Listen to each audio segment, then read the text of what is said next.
Okay, so გამარჯობა ყველას. Let me do Georgian intro first, like very shortly. Სალამი ყველას. ეს არის ეპიზოდი 20, ანუ 21 ეპიზოდი და დღეს გვყავს სტუმარი Stopa Parunashvili და ეს ეპიზოდი იქნება ინგლისურად, გამონაკლისის სახით, იმიტომ რომ უფრო კარგად და ასე ვთქვათ, გემრიელად ვისაუბროთ. So, let's kick off guys. So, it's our like episode 20, which means it's the 21st episode. Actually, so we're like true engineers counting from zero. Today we have a guest, a very special guest, Stopa Parunashvili, co-founder of InstantDB, and actually like we're like huge fans in our Discord community of InstantDB, and I guess our like listeners will be super excited, just like us, about this episode. And yeah, let's kick off with the first question, and let's start our very exciting conversation. So actually, like we're like very often like thinking that, you know, like this Cursor, Windsurf, all of these guys started very early, right? Like 3 years ago, 5 years ago, even before like tool calling existed, right, in AI, and even before like LLMs were like cool, right? And you also guys started this real-time collaborative InstantDB, right? I guess like 2 years ago or 3 years ago, or quite some time. Yeah, that's a good question. Yeah. I think officially like 2.5 years ago, but yeah, and hence there's this question of ours, like that. Do you like guys think that in 3, 4, 5 years there will be like a huge like blast and boom of these real-time collaborative apps, and you guys just be ahead of everyone, and or how do you see it like in the future? That's a great question. First, I'll just say something in Georgian so people know that I can speak Georgian. გამარჯობა ყველანი, მეც ქართულად ლაპარაკობ. Просто ბავშვი ვიყავი, რომ წავედი და ზოგჯერა უცნაურად გამოდის. All right, so yeah, I think it's interesting. That's a good question. I think at least as a startup, you always have to be worried about trying to predict a trend. So, you know, there's like 5 people out of 1,000 people. There's 5 people who know something before everybody else does, and then they stay strong for 5 years, and then 5 years later, everybody wants it, and it's amazing. But you also have to be careful because sometimes there's 995 people who believe that this is the truth, right? But actually, they're just doing something that they think is important, but actually turns out not to be important. So I think the way that at least we think about it is we try to keep ourselves grounded by like some users, basically. So we have, we're not exploding, but we have enough users where we know something is valuable here, right? And then we're kind of like constantly changing direction to make it as more valuable as possible, right? I do think there's something interesting where there's always groups of people, right? And I think Paul Graham likes to say this, like there's some people who live more on the edge, right? And we try to make sure that the people who really love programming, right, they really like instant. And if we can constantly deliver on that promise, then I do think there's going to be a good chance where something will happen and instant will work out well. There's also a scenario, in startups you have to be constantly ready, which is it won't work out well.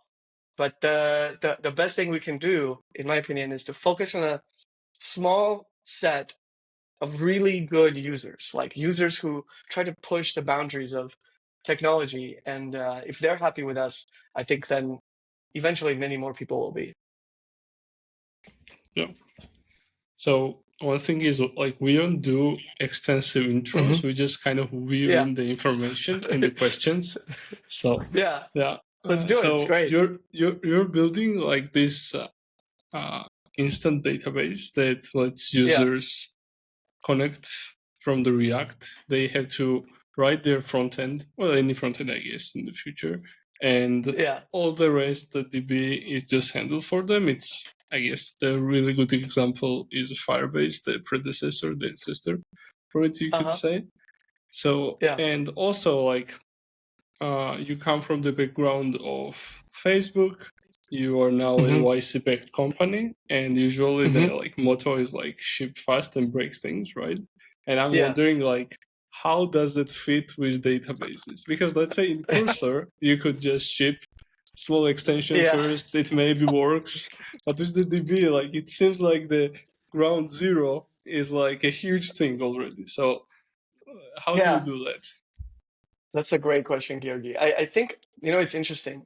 I really, really like the Facebook motto, and we do have it here. There's like Joe, because we can't actually buy the poster.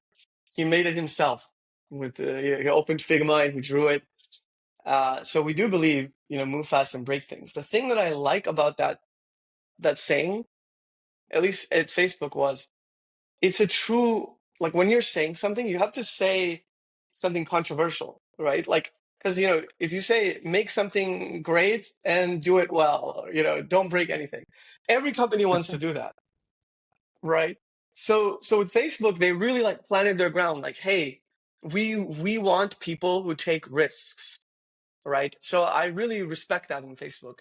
I do think you touched something important because, databases are much trickier. Even Facebook, they kind of changed, they changed this internally. But even when the saying was true, there's kind of like, let's say you're a small company, right?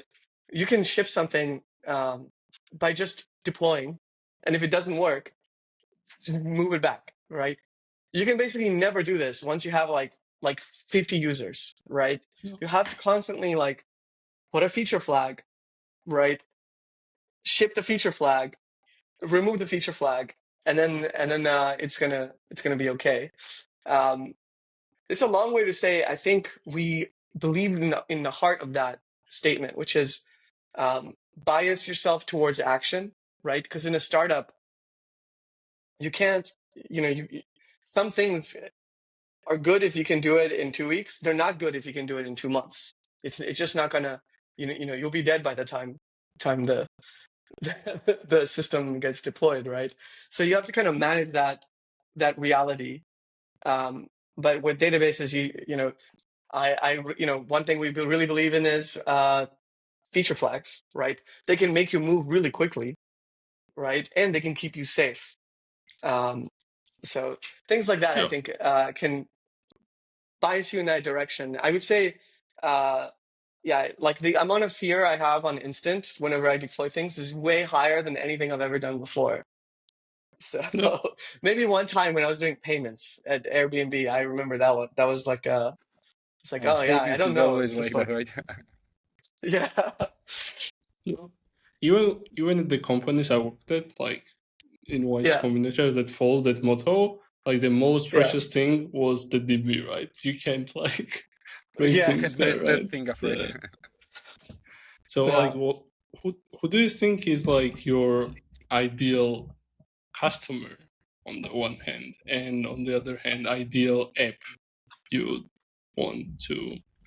Yeah, That's a great question. Yeah, I would say one, you guys. I know y'all have been building on Instant, so Yep. I would say the things that excite me, like I've seen so many people who like one good thing about using a tool is sometimes you don't know how well other people can use your tool, right? So there's like a month ago I met these like 5 people who graduated college, and they built this app that just blew my mind. It was like everything was like beautifully animated. It was like Figma meets Lovable. I was just so impressed because if I had to start doing it myself, I don't know if I could have made that app in terms of the fidelity that they were able to achieve. So I think the kind of people who I get excited about are people, one, who genuinely love programming, right? Who are trying to solve like problems that they're having or problems that, they're just earnest, right? Small teams,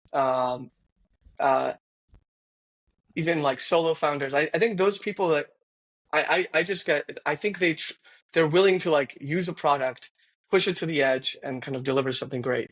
The products that really show off Instant are things like Figma or Notion, and there's definitely people who kind of try to do that.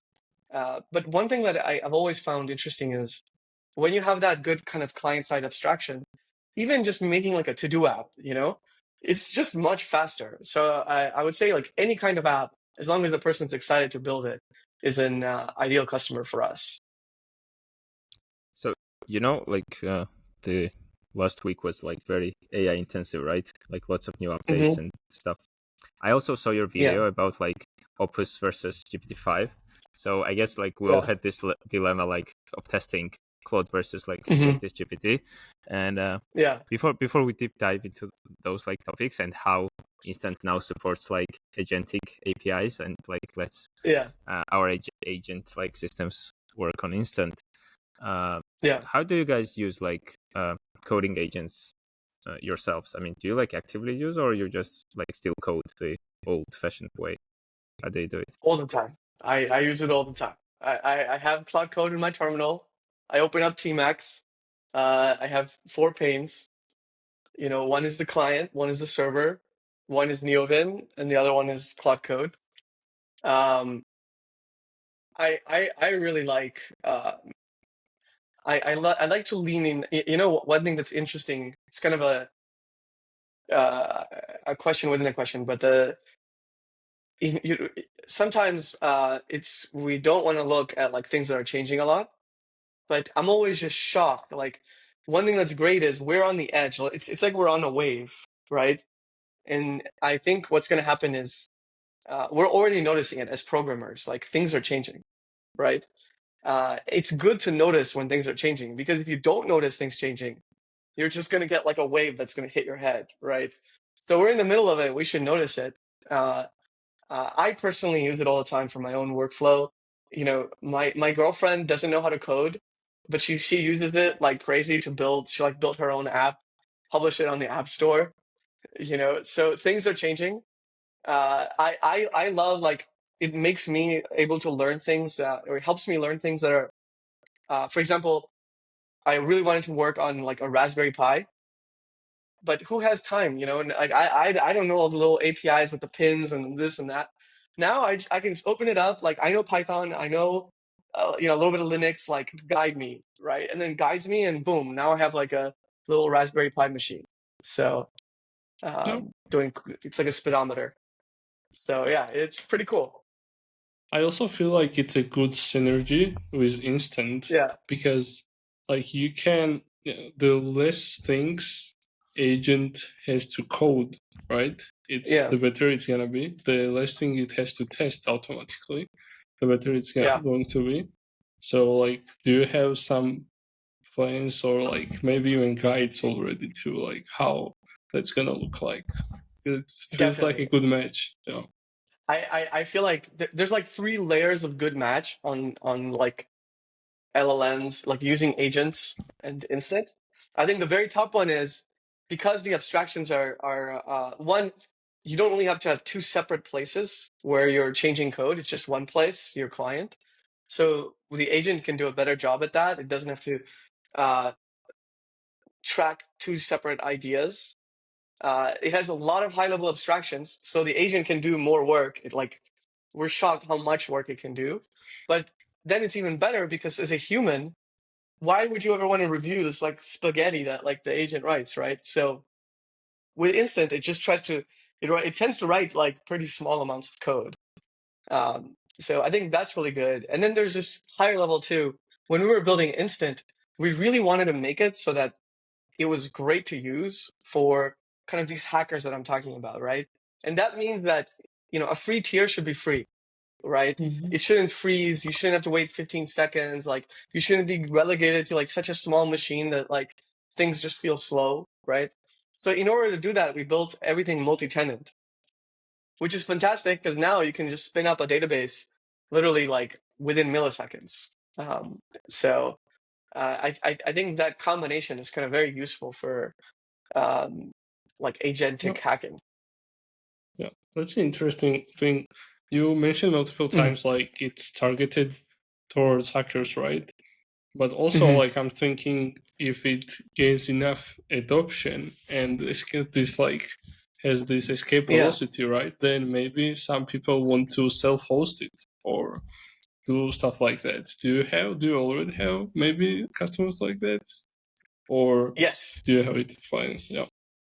Yeah, so we have some users who self-host. We also have some startups who use it. So let me give a sense of where things are at.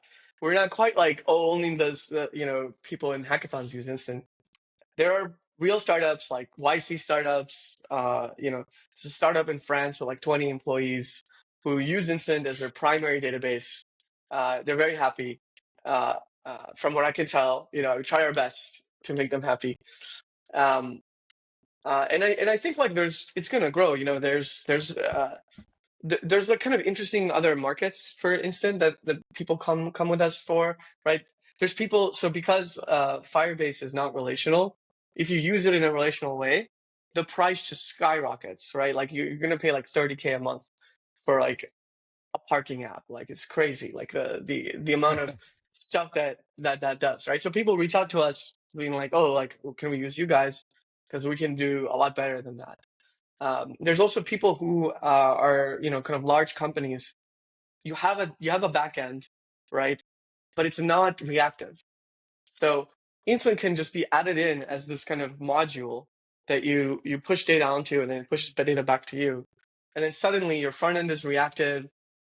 For your front end engineers, don't have to go into this like crazy corporate backend database and system, and they can create really good UIs. So there's kind of that as a market.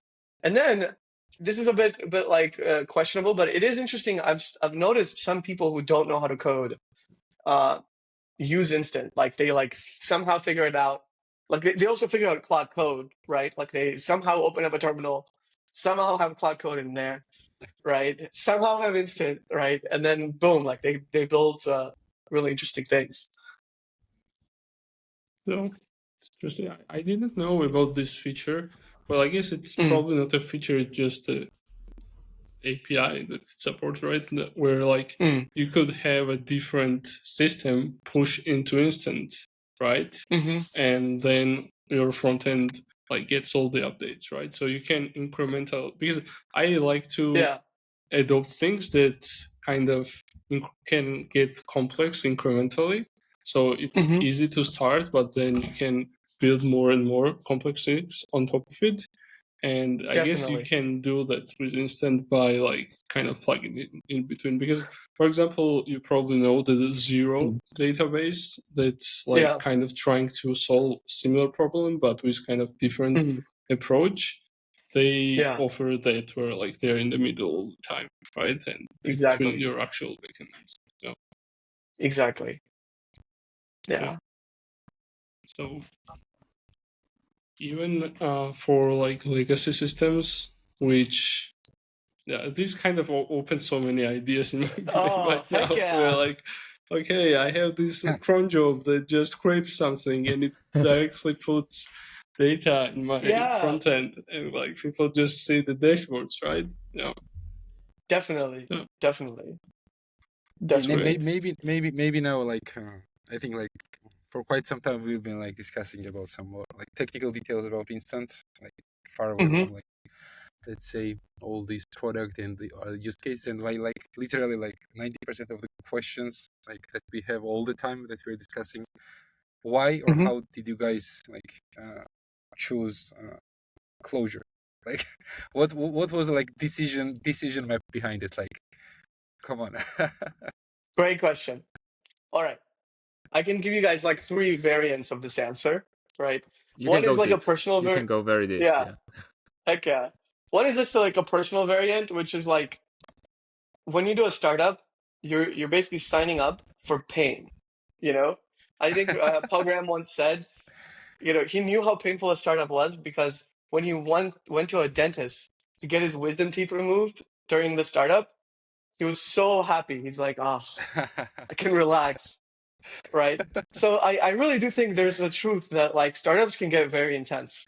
So if there's one thing that will make you happy, and it's okay, like you should just do it. So I really enjoy coding in Clojure. So even when things are really bad, I'm just like, well, I can write this function, and hopefully, Acho's app is a little bit better, right? So that's the kind of the first step is just sometimes in startups, it's good to just choose something that will make you productive. But then that's not the only reason. Clojure technically, I think, has huge advantages. So the first one is that Lisps are a very powerful language. I think in Clojure you can write what would take you like way more lines of code, but there are some things that you just can't write in other languages because macros kind of help you write domain-specific languages. And people think, why would you need a DSL, right? Well, actually, you need it all the time. It's just that most languages don't let you write DSLs, so you don't think about adding them. But in Instant, we had to have a DSL for queries. We had to have a DSL for transactions. Okay, I see. So I think Lisp as a way of kind of expressing yourself is very powerful, but that's not it either. Final one is the JVM and Rich Hickey's decision to use immutable data structures. So I think Clojure lets you create systems that are very big on single machines. So for example, for Instant, if you're writing something in JavaScript, very often, very quickly, you have to have 2-3 machines, right? For Instant, for like a long time, we were on just 2 giant machines, and what that means is the only way you can make that happen is to use every thread, right? Yeah. And the JVM lets you do that. But once you start using threads, then it becomes just this giant nightmare, right? Like, it's very hard to use them correctly. But if you have immutable data structures, it's actually just very natural to use them. You don't have to worry about most. I didn't for when I used Clojure for so long, but then for the first 3 years I used it, I didn't even know what a deadlock was. It just kind of happened. So that's kind of how nice it is in terms of being able to build these kind of big systems. I see. On small, on single machines. And I think people underestimate how important that is, because as soon as you become a distributed system, it's a problem. There's a lot of things that are difficult to do when that happens. So if you can make that happen later, that's a giant advantage. Yeah, that's actually a great point, and coming from the perspective that there are so many companies and startups that prematurely go to distributed systems, because just for sake of building distributed systems, they do it, and yeah, actually there are a bunch of troubles. How many team members and engineers do you have in Instant at the moment? There's 5 of us.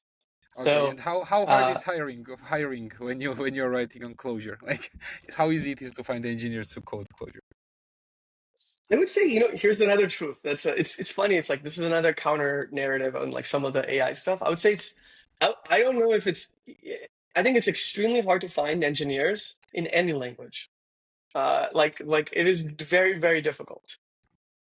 So, once we were talking to our one of our mentors, and we said, how do we hire? And he gave us this as an example. He said, one time I needed to hire somebody in Germany. So I flew to Germany and I stayed at his house, and his wife didn't want to move. So I convinced his wife to move. Right. And I'm like, oh my God, that's the standard. That is how hard it is to hire. You need to fly to Germany, stay in this random person's house that you only met online, right? Then convince his wife. Yeah. So I think it's so hard to hire that the addition of Clojure is actually not that much more difficult. I would say if somebody's really good, we can teach them Clojure. Okay. But yeah, I would say man, hiring is very hard. Did you hire that guy actually from Germany or not? That wasn't me. That was somebody else. He just gave us this as an example. He's like, this is what you need to do. Because we were so shy, we wanted to hire some people, and we would be like, well, he said no, I don't know. And he's like, they said no, bro, tell them you need them, give them an amazing deal. So that's the kind of like energy you need to get in, because I do think, at least for startups, the first 10 people, it just changes the game when you get the right person. And every single person can make the company fail. So that's the other kind of truth, right? So if you find the wrong one, it could just bomb the company. But if you find Yeah. the right one, wow. So so far we've gotten very, very lucky. The first engineer that joined us was a very close friend of mine. We've been we've worked together at Facebook. We worked together at WIT. He built this product called Precursor, which was building Clojure script and Clojure, and it was like the predecessor of Figma. In his fame, the founder of Figma signed up on Precursor. Okay. He must have To been test looking it, at right? looking at the WebSocket traffic, figuring it out. So yeah, we got him, and that changed the game. Nikita, it's another kind of upside of Clojure, right? Like Nikita is an engineer who made DataScript, very, very talented. I think it would have been very hard to hire someone like him if we didn't have something enticing, and he really likes Clojure. So we got Nikita, and then Drew is our third teammate, and he's like a 22-year-old who loves JavaScript, and he's crazy about his tools. Like I didn't know this, but there's like a Gen Z of like terminal tooling. He doesn't use Git. He uses really? Jujutsu. Yeah. That's Yeah, like I'm good like, to all know right. too, right? Yeah, you Yeah, can do some crazy stuff. it's interesting that Yeah. like if the ecosystem is, I guess, relatively smaller, you also get less noise, right? Because in Yeah. like JavaScript ecosystem, like how do you even find people? Because there's Yeah. so many. How do you choose, right? And I Yeah. gotta say, it was probably a very fun on-call message when that first deadlock happened, right? No, it's not. Yeah, I'm like, Yeah. But now, like, I'm sure now after this episode, people in our Discord are gonna asking you stuff about Clojure. So if you step back, like, what would you recommend? Like, is the like first talk to watch? Because I love Rich Hickey. yeah. I have seen his talk where he's discussing like simple versus easy. Yeah.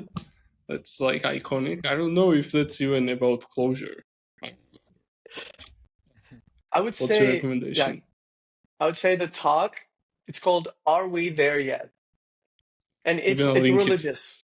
It's like Yeah. religious. Once you watch that talk, you're like, it's not just about Clojure. It's about life, because in there, programs, right? When you program, what you're really doing is modeling the world, right?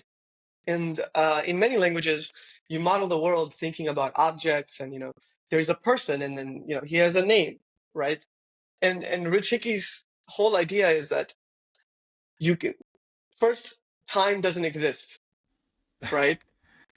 It's like, what? And then he's like, well, think about it. Like, if nothing changes, if we freeze every person, we can't tell the difference.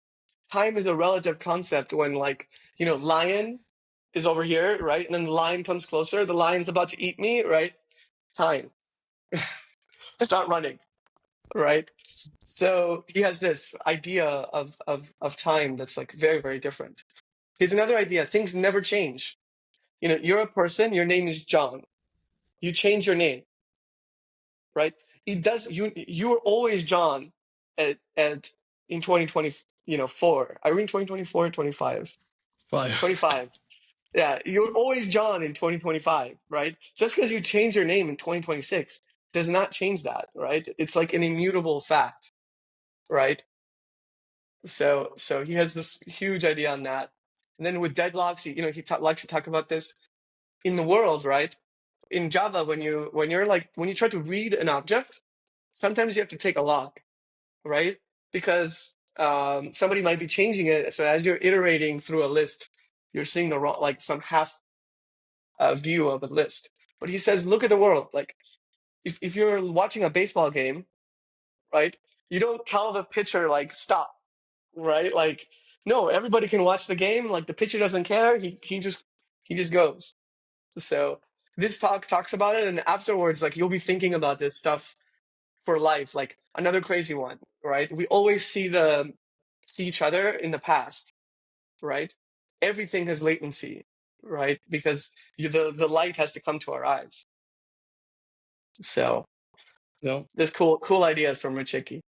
Yeah. So it can, even if you're not interested in like Clojure, watching his talks are like, it's like a philosophy, and Yeah, you it can is like take kind of it's like, philosophy, I think. Yeah. I read this book 100%. once about like Uh-huh. Haskell, and I never shipped Haskell in production ever, but like Yeah. similar concepts of like immutability, referential transparency, stuff like that they kind of stick to. Yeah. But I gotta mention, Definitely, Georgi. when you combine the references of Clojure plus baseball, literally, our audience was probably a bit lost there. But yeah, we're gonna link that Yeah. talk. Yeah. We can Oh, talk about soccer, that's good. yeah. I think they're Yeah. gonna get the point. Yeah. So, I guess like one thing I always wonder when like I'm like our podcast is very founder focused, like even though we mostly talk tech, they are founders and I want to be a founder at some point, right? And one thing that's Heck yeah. constantly in my mind is like, okay, I want to build this thing, and maybe it's even a competitor to something that maybe exists. It's not like their competitor, it's something else, but it's like people have certain expectations. And it's like really hard for me to think about like what should the first feature be, let's say, because there are like 1,000 features I have to implement, but somehow I have to implement 1 or 2 or 3 and sell that to get started. And it seems like that like first big mountain that you have to cross. So like what's your take on that? Like how do you guys approach that? Because I remember when you were starting, you were doing some blog, you were like very publicly sharing your ideas of how it would work. I think even before you started to write any code. So yeah, what was your timeline? I guess that would be the That's a great question, Georgi. So let me make sure I understand fully. The question is something like, you want to build this thing, but there's too many things to build. And there's already competitors, right? So you don't want to spend a year building something and then realize that it's not as useful. And then now it's like, what do you do? Yeah, right? Exactly. You don't want to build something that people don't want. Right? Yeah. I think there's a few ideas. Like one is this idea of like managing your conviction, right? So the thing is like there are some things that will take time. So okay. Actually, let me make some order of the things in my head. The first thing is just level setting expectations. Like sometimes people think like they have to ship a version 0 like that is really useful for somebody in like a week, and if it's not a week, it's over, right? I think sometimes it's okay for it to take 3 months, 6 months, like it's reasonable, right? So one is like just to have in your head some things can take a while, right? The second level is this idea of managing expectations or managing your conviction that you should do something. So initially you might think to yourself, I don't believe in this enough to do it for 6 months, right? So how can you convince yourself? You only have 3 options. One is you cut all the way down into something that you can ship in the conviction you have. The other one is you talk to customers to convince yourself that people really want it, right? The other one is somehow you convince yourself. You write an essay, you say like, "Oh, it's going to be amazing," right? But the idea is you need some way to kind of fit the amount of work you need to do with the amount of time you're willing to risk. So that's kind of the second layer of what to do, right? First is to know that you're going to have some amount of time. The second one is give yourself some proof points. And the third is kind of like traditional startup advice, but I think some more things that can help you kind of persevere is if you're building something you yourself want or your friends want, then you know that it's okay, right? That even if it doesn't work, basically you're fine, right? You still at least have for yourself. And then the and then the other hack is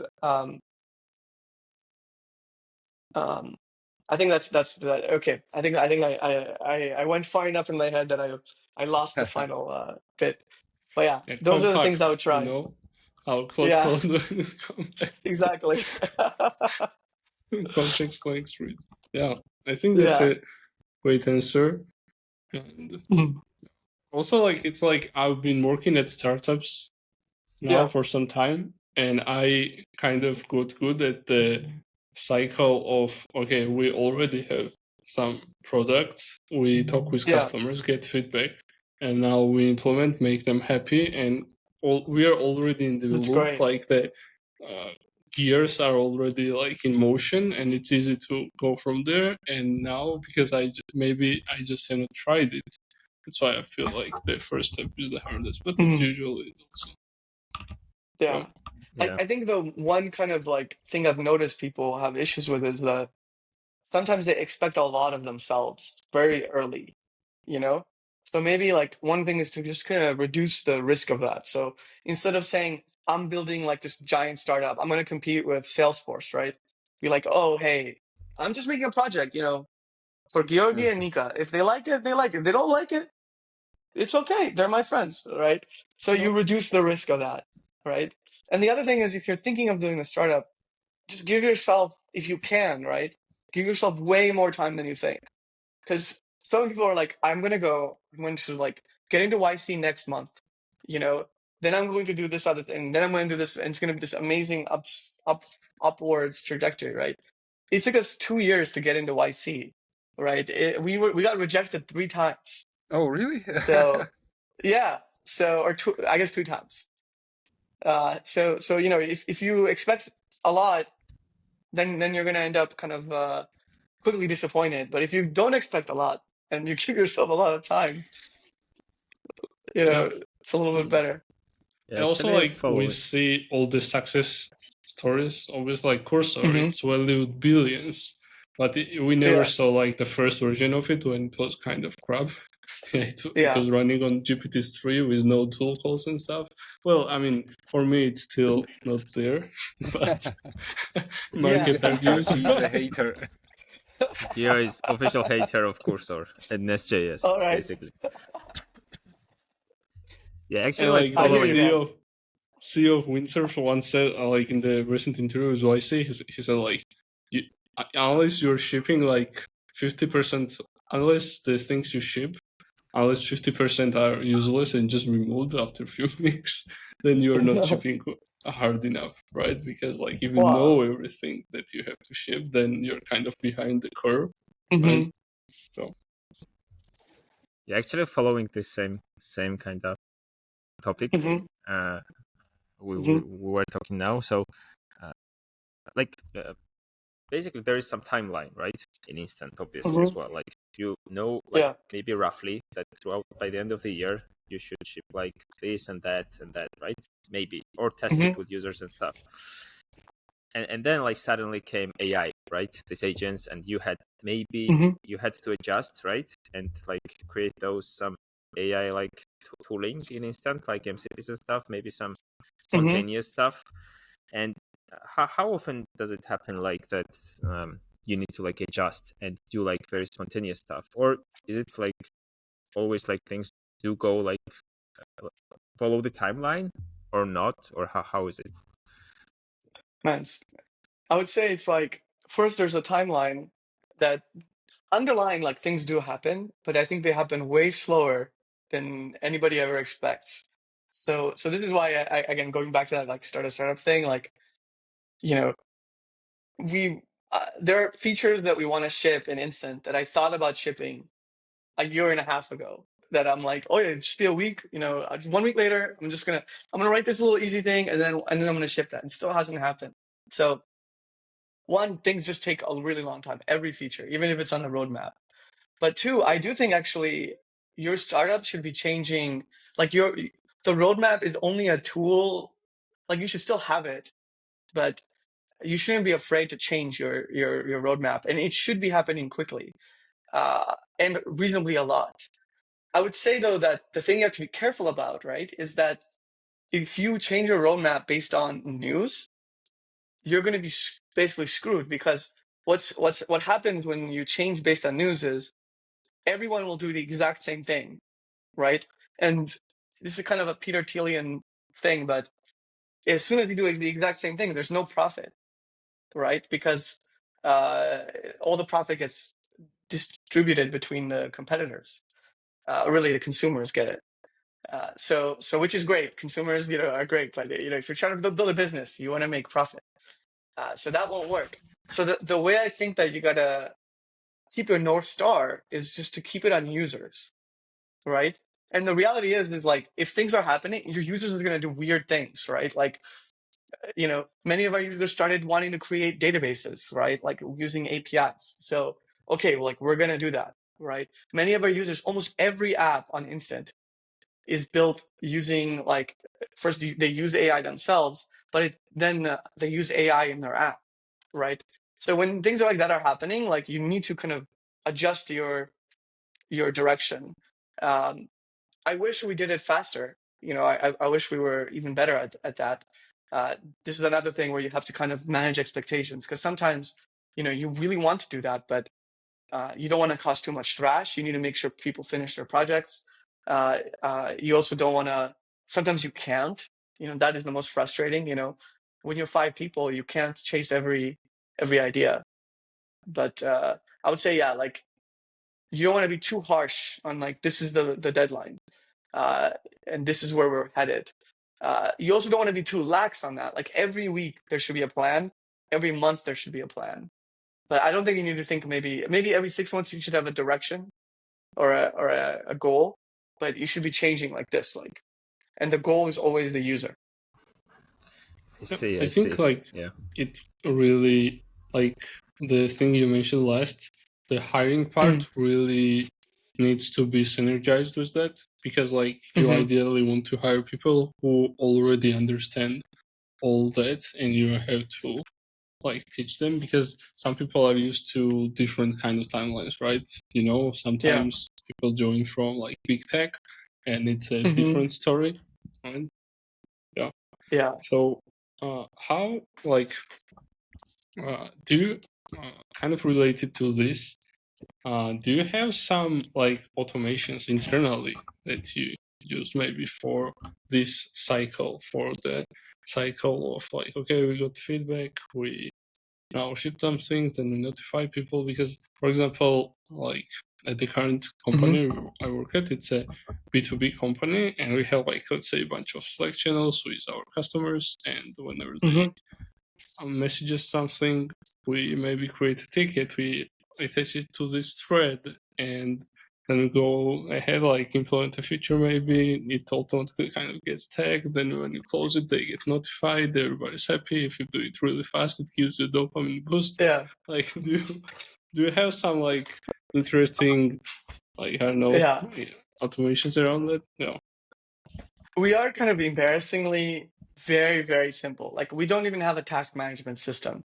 So Really? what we do is, we don't have Linear, we don't have Jira. The only thing we have is a document. So we open up, we like to use Dropbox paper, but I feel like we're a dying breed, that I still like it, but I wish the Dropbox team paid more attention to this product. It's amazing. But yeah, we have one document, maybe like 3 documents if we're truthful. And every week we have the weekly focus document. We have one meeting. We generally try to have at most one meeting a week. So the rest is just like where we work. But in that meeting, what we do is we talk about what happened last week, and we make a goal for what happens the next week. We usually have a monthly goal, so it's just we want to launch something. Like something is going to launch by the end of the month, and we're moving all in that direction. while we're doing that, every week we should have a launch. This is the ideal, right? This unfortunately like is difficult to do. But the main system we have is basically this lists of things in a paper document. And then we definitely love like responding to our users. So we put a little Discord link on the right of each to do. One thing that we started doing recently that I really like is at the end of every weekly goal meeting, we go over feature requests that just happened, and we go over bugs that just happened. And the idea is like, if feature requests keep being requested, then they're going to keep showing up in the weekly meeting, and then eventually we'll want to really do it. So that's the kind of like basics. But maybe like a high level thinking on that one is just we really like solving the so, I love like GTD, getting things done. But sometimes you don't need GTD. You just need like a list of just one list, right? And so far we've been doing okay on one list. But I'm eventually for more than 5, I think linear or something will be fine. Challenge to our Discord community: go ahead, build a task management system on Instant. Like that would Let be Instant team perfect. use it. Heck yeah. If somebody does that, I will use it. I will guarantee. You'll have one use it. Yeah, I guess Archie already started doing it. So yeah, Heck Stopa, yeah. can you like what so like one of the things that I'm interested in is like how was your experience in YC? Like I wanna know more details. I wanna know your perspective on what was the most valuable for you, what was maybe unexpectedly not valuable or stuff like that. I just wanna see that landscape of what was happening for you over there. Yeah, I would say I'm like a very, very big fan of YC. I think it's specifically Paul Graham, right? definitely. I was reading this book by this guy called Rene Girard, and he talks a lot about how you have like role models and you try to be like them. And it's good that the role model. If the role model is too close, you kind of start fighting. But it's good if it's too far away, right? And I'm glad, Paul Graham, he's 60 years old. He's in England. I'm in here. Like because I've read like every single essay like 10 times. So I think his thinking is something I admire a lot. But okay, to answer your question on YC, here's like the things that surprised me. The first one was before we went to YC, we thought we worked very hard, right? Also, before we went to YC, right, I had to use my savings, right, to build a startup, which means every 2 weeks, the bank account is going down, right? Like You would think that's exponential. very stressful. Yeah. You would think that's very stressful, right? Turns out it's not as stressful as you think because you forget, right? Like 2 weeks later, you're like, okay, like it just keeps going down. But what are you going to do? Every day you can't remember, right? Yeah. So that actually just disappears in your head. But what doesn't disappear is peer pressure. So when we were in YC, we're like, fuck, like everybody. There's like one guy in Pakistan who like was making like $25 million like a month. Like I'm like, what in the world? We have a paper document of like a design. Like, what? We gotta work very hard, right? So it turns out peer pressure is much more inducive to like working very hard. So that one was one. The second thing that surprised me is you, the partners treat every person in this very unique way that I really like. Like first, once you join YC, they don't have any interest anymore in trying to like make you do something, right? If you're gonna, they want you to be a $1 billion company, right? That's great for you.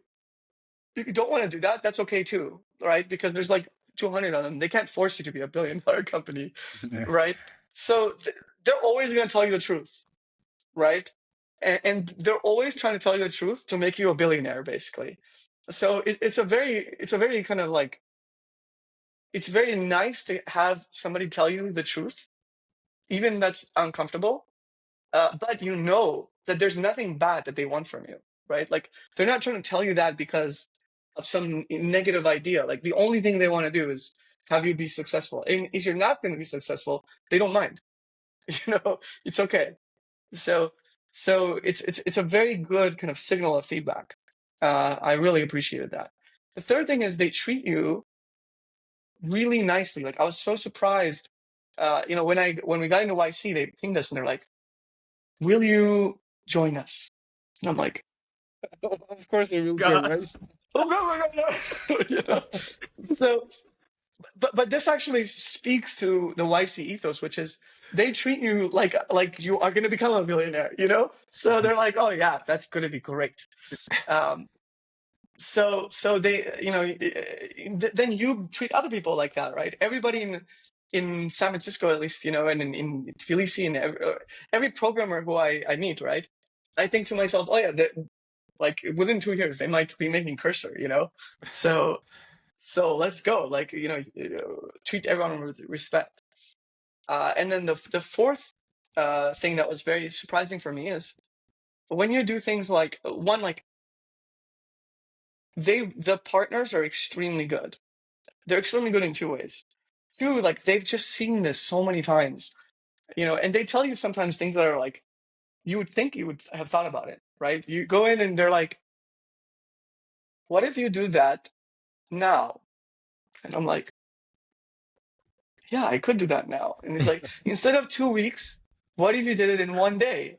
And I'm like, "I guess we could do it in one day." And I'm like, "What the Yeah. fuck?"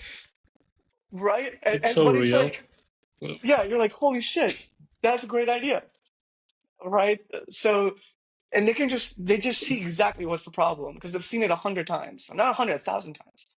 And then the other final great thing is when you're doing in fundraising, basically you're in a complete disadvantage. So no matter what, everyone who does fundraising, because it's a small community, right? All the investors are very nice, but they are like investors, like they are a little bit less kind of nice than the YC thing I just described, because they have less choices, so they're a little bit more intense. And the problem is you're completely at a disadvantage. They talk to 100 people. You've never done this before, right? So it's kind of like you're this like young girl that's like, "Hi guys," and then this person who's been with 100. You're like, this is not going to be easy for you.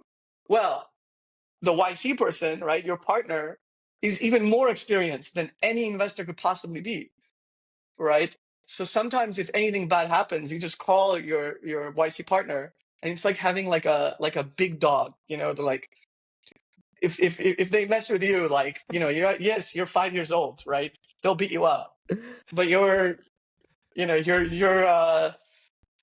Avchalka, is not. Yeah. He can make it happen. Yeah, like a So protector, right? Yeah. exactly. So Cool. those are the things, and then. If you're good about it, you can keep. We just had a meeting with our partner like 2 weeks ago, and we had the exact same experience yet again. Like he's just like, "Guys, what if you talk to customers more?" And we're like, "Yeah, fuck, let's go talk to customers more." And how often does It's that so real. happen? Like right now? Sorry, I mean, how often do you talk with your partners from YC? Is it like frequent, or is less frequent now? Yeah, I think that's another kind of truth of startups, which is kind of funny. When you raise money, every single person will tell you one of two things. It'll be like, "We will help you hire," and then they'll say, "Not like every other person is telling you that we will help you hire. Like we really will. Like we have a special thing. Like we know all the great people. Not 99% don't help you hire after you. They just disappear." Right. And then the other one's like, "We have great advice." Right. But the problem is, unless you talk to them enough, their advice is just going to be, "You're doing a good job." Right. Because they have no other incentive. Right. They're not going to tell you you're doing a bad job because they don't know enough. So what you need to do is pick like 2 or 3 people and then talk to them once a month at least, so that they know what's going on in your business enough to give you good advice. So we basically chose like 3 people who we have this kind of recurring meeting with, and one of them is our YC partner. Another one is the founder of Firebase, and then we kind of just make sure that they have enough context to give us good advice. So maybe like once a month, I think. is the cadence. Do you talk with PG time to time or not at all? No, I mean the thing is, it's like one PG is like so approachable. As a side note, like the whole reason he was I reached out to him once as an 18-year-old. All right, I pinged him and I asked him, "Hey PG, who are your mentors?" You know, because I'm like, "You're my mentor. Like, who's your mentor?" And then he responded, he's like, "I'm 50 years old. I don't have mentors." So, so, I am the mentor, so, right? yeah. But so basically, like, if you email him, he'll answer. And PG is somebody that we don't want to, like, this is another kind of thing with the community. Like, I would say everyone will respond to you. If like, we had a meeting with PG initially. Sometimes we ask him a question, right? But more rarely because we know how busy he is, right? So unless there's something that only he can solve, right? Like, I'm not gonna ping him and be like, "Hey, PG, like, how's the weather in England?" Right? Like, he doesn't need that. He's got like so many people that he can help very specifically. Like, only he can do it, right? So we only ask him if there's something only he can do. Um, but yeah, like I would say PG was very inspiring for us because the one time that he did have a meeting with us, right? He made us think so much bigger. Uh, it's another kind of like thing I love about YC and SF is, we came in, we're building better Firebase, right? And he's like, yeah, so like basically every app in the world could use Instant. And I'm like, yeah. And then he's like, yeah, so like it's kind of like bigger than Google if you think about it. Yeah, it's bigger than Google, You're like right? And you've been thinking about it for like a lot of time now, right? then he's like, yeah, like, and then eventually you want to do like payments, right? So you might want to compete with Stripe. And I'm like, Google and Stripe, fuck yeah, like let's go, right? Yeah, So yeah. it really makes you believe. And his advice is just like on point. So I'm a big fan. Everyone should read his essays. Yeah. Yeah. Actually, I think Kind of I think we are also like a big fan base of PG, right? Like for first couple of Yeah. like episodes of this podcast, like 90% of the like things that we were talking about was either his essays or some like discussions about him. Oh heck yeah, man. So Acho had like you were a guest of his podcast. Had another podcast where he did a whole episode where he was talking to AI generated program. Yeah, that's how obsessed we are, man. Yeah. That's good. All right, we're like-minded. I would love to talk to AI generated program. Yeah. Yeah. And like Why not? that's the type of like optimism and like that founder needs. Exactly right. The thing you were describing before of like measure how big is your dedication and when like it's Paul Graham's job as well to like make you believe even more. Because that really matters. I always ask everybody I know in Vice Company this question, and I don't want to kind of get you off guard, but yeah, if you don't remember or something, it's okay, or maybe you don't want to share. So I know there is this question in YC interview where they ask like, tell us something surprising or amusing that you have discovered recently, something like that, where they ask you to like tell some story. Do you remember like what you guys' response was? Because some people like really research it. Yeah. I don't remember. I can look it up. Do you want me to look it up? Okay. Yeah, let me try. Let me try a quick.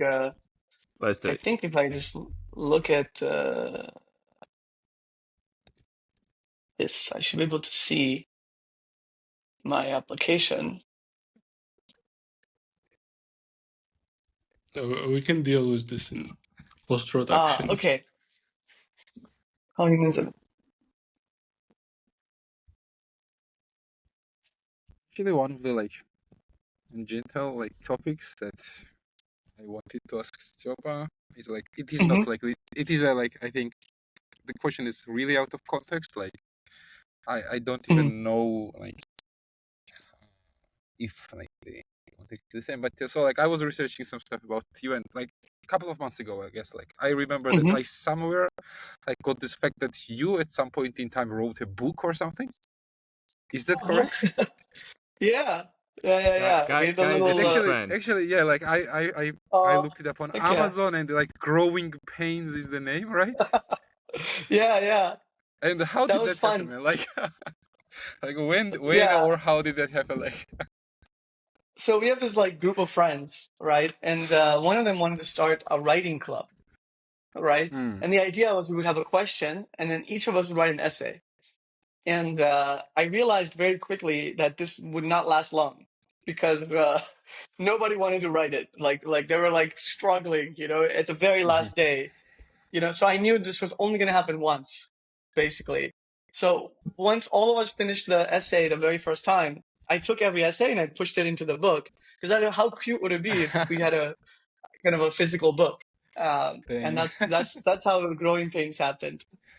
Yeah. Nice. And like, Nice. yeah, I think Yeah. like since we are a bit like over time already, Labo, like last question Mm. from my side would be like, so I think like I saw you and like I researched stuff about you first time when you were on Arshil's podcast, and after that, like the first two things I remember about like you was the Zeneca and your essays. Uh, So like those were the two uh, things, and okay, like I wanna like understand like why do you write essays? Like what's in it for you? Like why do you or why did you yeah. start it actually? Like yeah, because I think like that is one of the most valuable things that either like any person Uh, can do. But like, what's it in for you? I really believe that when I think essays are a way to like help you think. So whenever I try to like write something, it's like I don't actually know the full answer when I start. Or it's like this conversation and I really want to go deep on it, and it's just a way for me to understand something better. Uh, like one of my favorite essays was this thing about like Gödel, like what he discovered. And the thing was, I never went to college, right? So I didn't know that level of logic. And I noticed when people said, Gödel's theorem is funny. And I'm like, how in the world is it funny?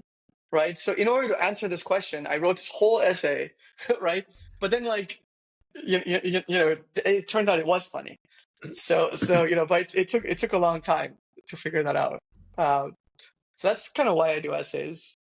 And then to answer the question on YC, I found it.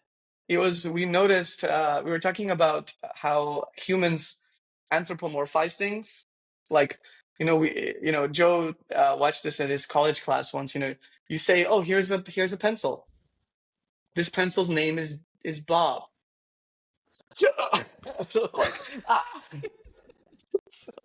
So we just thought that was amusing, and we were at a museum where it looked like there was a dead bird, but if you turned the bird around, it was a flying bird, right? So we were just riffing on that. But yeah, that was our music story for YC. No, I think it's a Yeah. good conversation starter to ask. Like, if you know somebody, I say just ask them this question and like, Yeah, yeah, because I think that maybe that's how they designed it as well. Like yeah, when they ask you this question, it's like then conversation flows. I don't know, just definitely. yeah, and like Actually, we also like the reason we started the podcast as well was kind of for the same reason as you mentioned Hmm. for the essays, to like Yeah, just talk and try to kind of, because like it's more responsibility when you have to write or talk, so you have to actually think about stuff. You can just say Yeah. anything, so it Yeah, kind of the helps. fun definitely. thing. Yeah, the fun thing was that like when we started, we would just like hop on a call, and like after like 3 meetings, we thought that okay, maybe we should record it just for ourselves, okay, like just yeah, for let's ourselves. share. Give And Yeah, yeah, like let's add then some the next extra thing, yeah, layer of let's share. And responsibility to it. Yeah. yeah. That's a So say, beautiful. By the way, that's kind of the meta of doing the startup, right? Like, convince yourself. It's like, oh, this isn't a podcast. This is just us like meeting. And they're like, yeah, okay, it's exactly. not the podcast. It's us meeting with a recording. And then finally, it's a podcast. But Exactly. Yeah.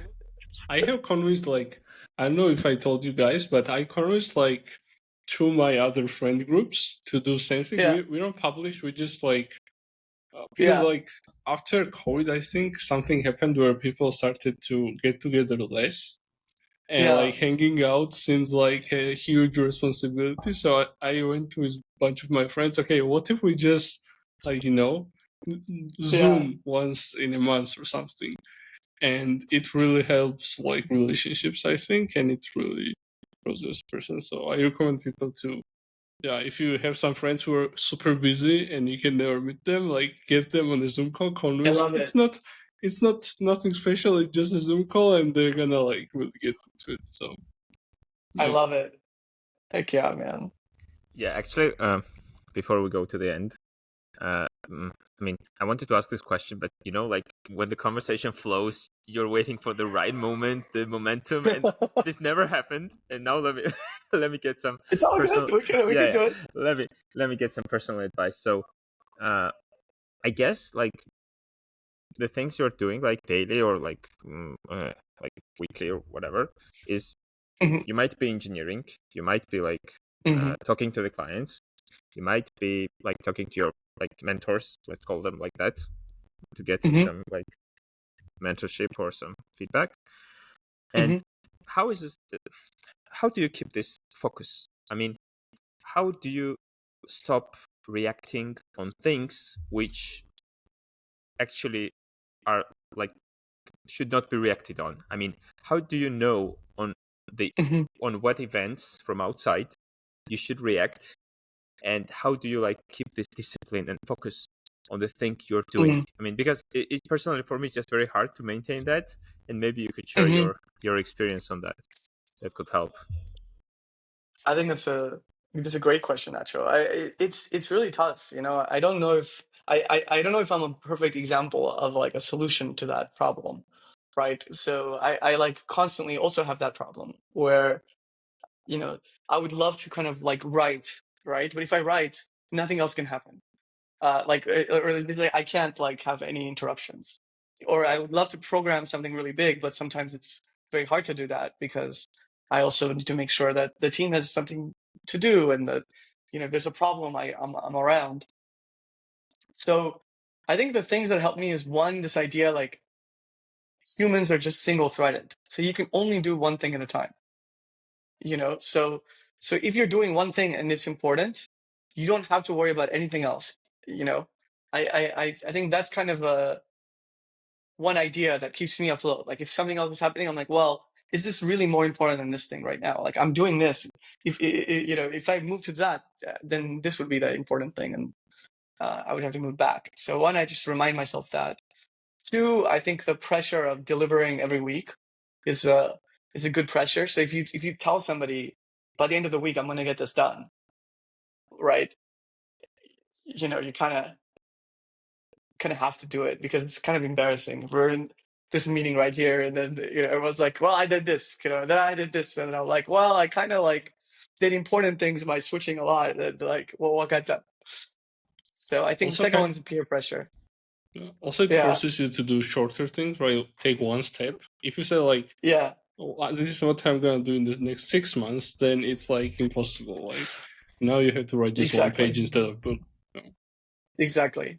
But with all that said, sometimes there's big projects like, I needed to write this essay about agents, and we wanted to launch that in June 8th, and we launched it July like 14th. So, so, so when you ask me the question, I feel shy to say, oh yes, the way to do it is to GTD. I don't know if Yeah. there's a easy solution. Okay. Well, I mean, we had like crazy 1 hour. Thank you, Stopa. I mean, Like, it yeah, was truly, truly amazing to talk to you. I think our listeners and our community I mean, first things first, we enjoyed it a lot. And like, then I yeah. think our community will Yeah, enjoy it as actually, well. sometimes so formal. Like that is embarrassingly formal. Like don't be so formal, Dude, man. I'm not Like, formal. Thank you. I mean, that was so cool.